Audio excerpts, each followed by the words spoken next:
Okay, we're back in here. Manchester United 2, Chelsea 1, and unfortunately, Rob Sanchez still has that Bozo gene in him, getting sent off within the first 5 minutes, killing any hopes or chance that Chelsea would come away with 3 points at Old Trafford. In all honesty, and doing it within 5 minutes as well. Come on. He would have been better off um, completely whiffing on Embuemo and just allowing him to score. Um, and I know this is hard to see in real time, but he had center backs right there with Embuemo. Maybe they could have knocked it away or whatever it is. I would have even preferred if he just gave away a penalty. Like if he would have just made that challenge in the box instead of going for a 50-50 ball outside of it. Like that would have been a much better outcome for Chelsea in that scenario as well. Because at least at that point, if Manchester United convert a penalty or Brian Embuemo just scores if he whiffs, it's 1-0, but you're still 11 on 11. You're not a man down. And handcuffing um, Chelsea in that way, incredibly frustrating to see, to be honest, because Manchester United were certainly there for the taking. They've been struggling for a few weeks now. Forget a few weeks. They've been struggling really since Ruben Amorim has been appointed, and even before that, because he was appointed mid-season after a sacking of the previous manager. So it's not like this was an insurmountable game where like I think most people had Chelsea favored probably going into this match to get the 3 points. And you know, even if you were an optimistic Manchester United fan, I think considering the struggles of your squad, you would think that a draw would have been a good result. I know I sound just like salty or whatever, but that's genuinely how I feel. In any case, uh, onto the match reaction and what happened after that red card. Uh, Looking at the lineup, uh, we'll start with Chelsea's lineup. I don't have complaints with the lineup except for with one exception. Trevoh Chalobah and Wesley Fofana starting at the center back pairing. Um, you know, Obviously Rob Sanchez is the one that got the red card, but this center back pairing, I think, would have been better served with Tosin in there. And I predicted that in my pre-match preview. I said it would be Tosin as the central center back, and I predicted Wesley Fofana would get the start at right center back. Chalobah would be the one on the bench. The reason I justified it in that way and predicted it in that way was because if Benjamin Sesko was going to start as striker, his strength is his athleticism, his aerial ability, to win headers off of crosses and route one football from the keeper or the center backs.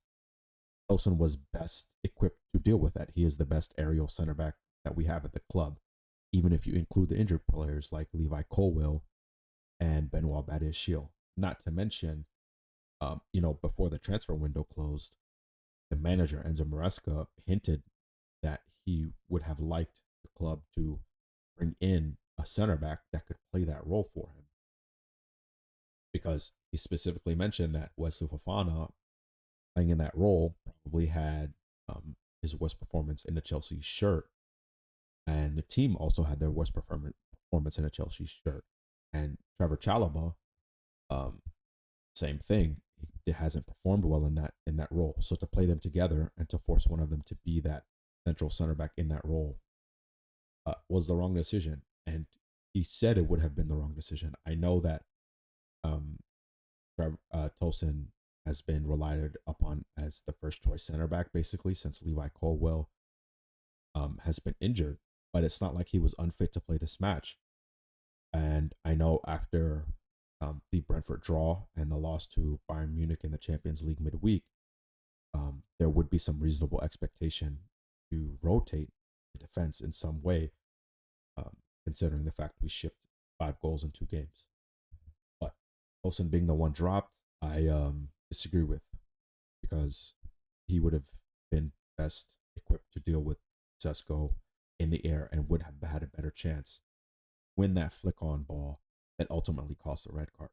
That doesn't excuse Robert Sanches anyway. That's just the one note I had on the starting 11. The other thing I had with the starting 11 is Pedro Neto started on the left, sorry, on the right, and Estevao started on the left. Um, I completely understand why. Pedro Neto helping Reece James out defensively is more experienced, probably has the work rate to deal with it better than Estevao does. Um, and so I have no real complaints with that, and we never got a chance to see how it would have played, unfortunately. Um, as for the match events that happened after the Rob Sanchez Bozo moment, um, you obviously have to sacrifice somebody in the case that you lose your goalkeeper, and so it's reasonable to expect that an attacker would be brought off. Enzo Maresca chose to bring on Estevao and bring on Philip Jorgensen. Now, in a vacuum, ideally, that is completely reasonable to expect to bring on your youngest attacker, your most inexperienced attacker for a keeper. Problem comes in and is that Enzo Maresca after the match said that Cole Palmer wasn't 100% fit. He went through a fitness test for the match to determine his fitness level, and he was deemed not 100%. So my question is, why was Cole Palmer not the one sacrificed? I understand he is your most versatile attacker and your best attacker, maybe the best player on the team. But if he's not 100% fit and you're already down one man, and we saw his mentality moving forward with a couple of substitutions after, you would think that saving your best player, who then soon after gets hurt anyway, you would think that in this scenario you would bring him off and live to fight another day with Cole Palmer.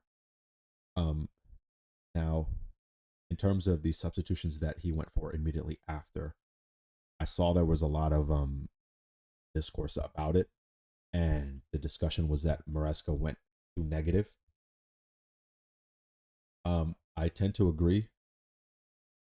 Oh, and that he basically sold this game by going this negative. I tend to agree with a couple exceptions. The one thing is that his hand was forced with the Cole Palmer substitution. Now that was of his own doing, knowing that what Cole Palmer's fitness level was like, but that's um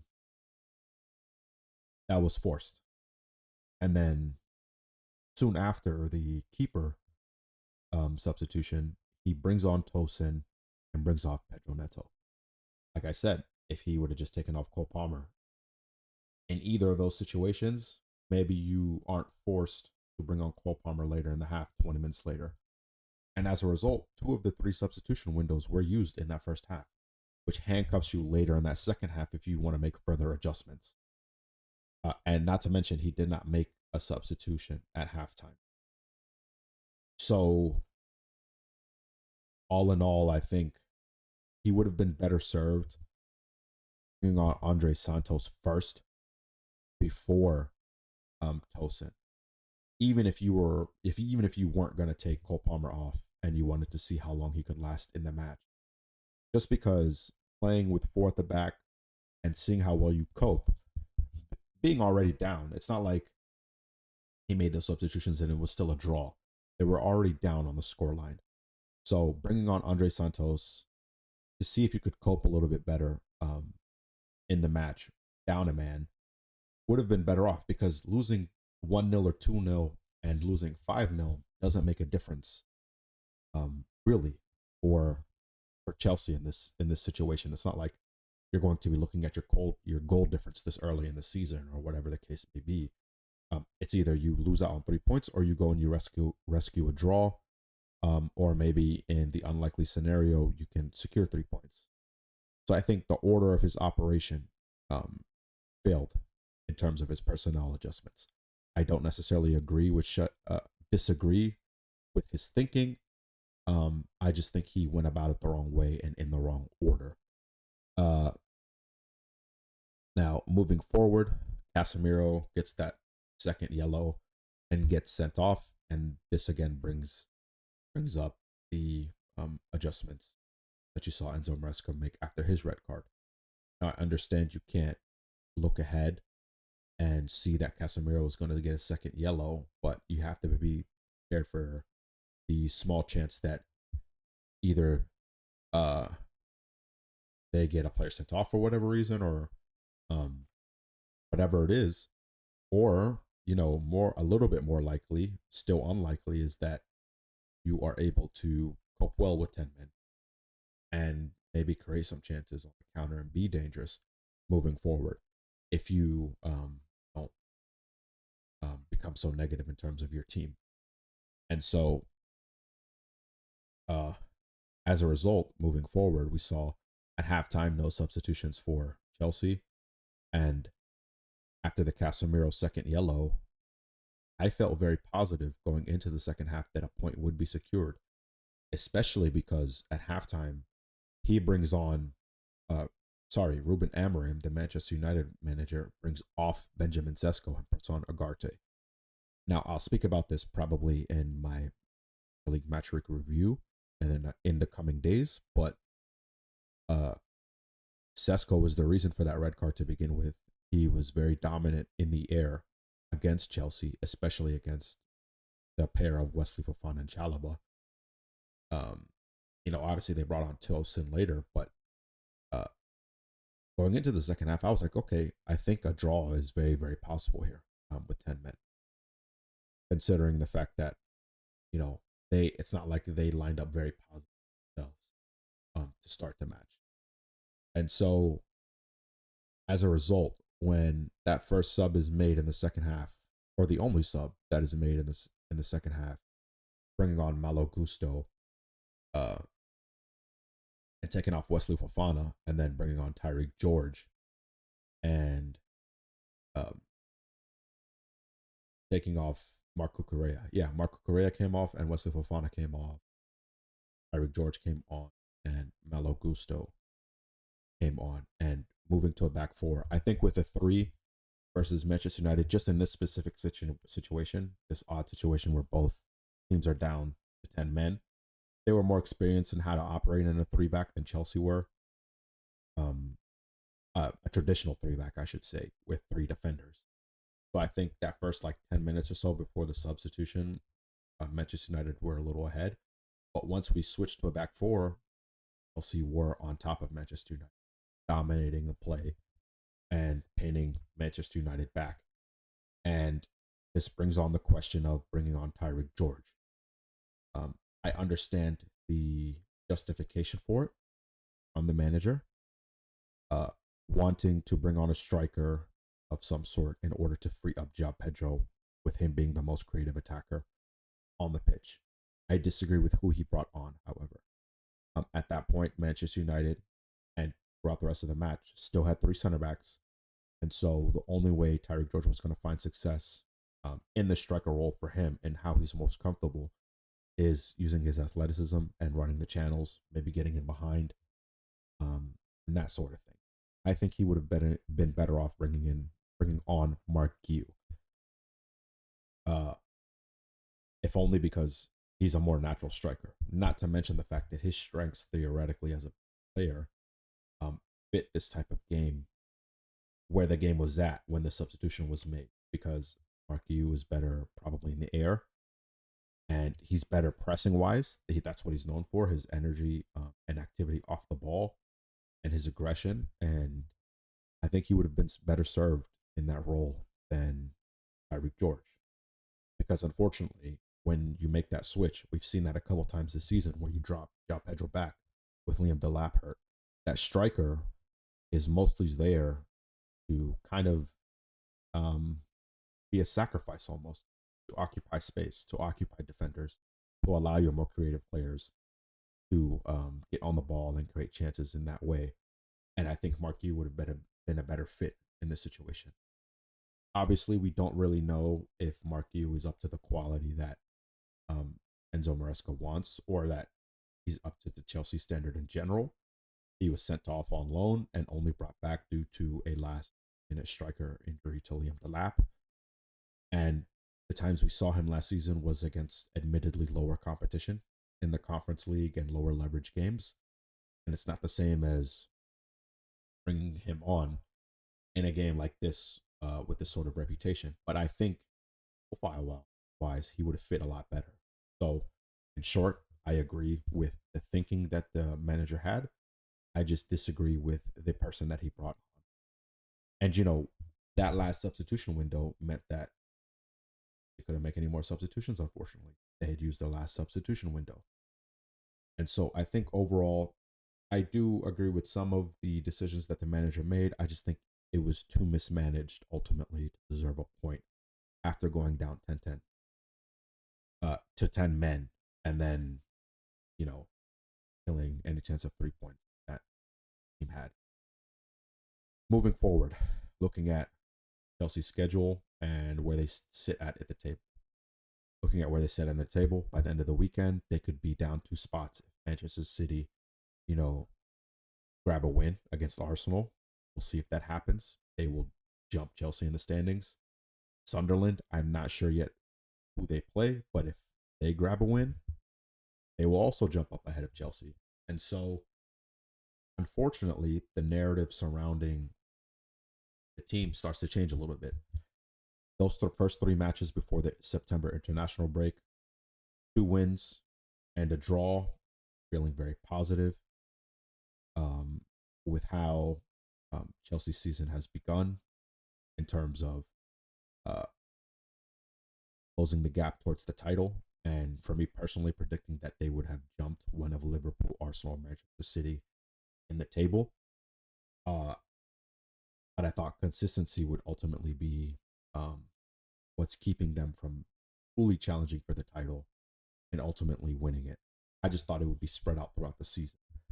What I'm hoping doesn't happen moving forward is that looking at Chelsea's schedule, you have Brighton and Liverpool in the Premier League before the October international break, as well as Benfica in the Champions League in between that. This week against Lincoln City, hopefully, is a feel-good victory. I do not and really hope that there isn't a repeat of the Manchester United Grimsby result from a couple weeks ago. But in any case, if let's say Lincoln City is a victory, we're going to write that in just because I could not imagine losing to that team at this point. But if 3 results aren't secured against Brighton, now you're staring at Benfica in the Champions League, which, I mean, you never know. It's the Champions League. And then Liverpool at home, who are the defending champions and have won every match at this point in the season. And you could head into the October international break and think, wow, where are we in terms of this season and where are we in terms of this manager? Caveat that I don't think that will happen. I expect 3 points against Brighton, as well as 3 points against Benfica. And it's early, but I'm going to say it'll be a draw against Liverpool. I'm making these predictions super early, but I am predicting that this turnaround that has happened over the past couple matches after drawing to Brentford and losing to Bayern won't continue, and it'll turn to be into and go in the right direction. Because I think this squad has too much talent, although the drop-off is a little bit noticeable when you see these players come in versus the first 11. In any case, I look forward to the Lincoln City match, obviously, as well as Brighton next week. I am hoping for a response in the way that I was hoping this match would have been a response, and it was ruined by an unfortunate red card and a Bozo moment from Robert Sanches. So hopefully, home to Brighton doesn't turn into another one of those "what are we doing" moment. In any case, if you've come across this video, I will see you all on the next one.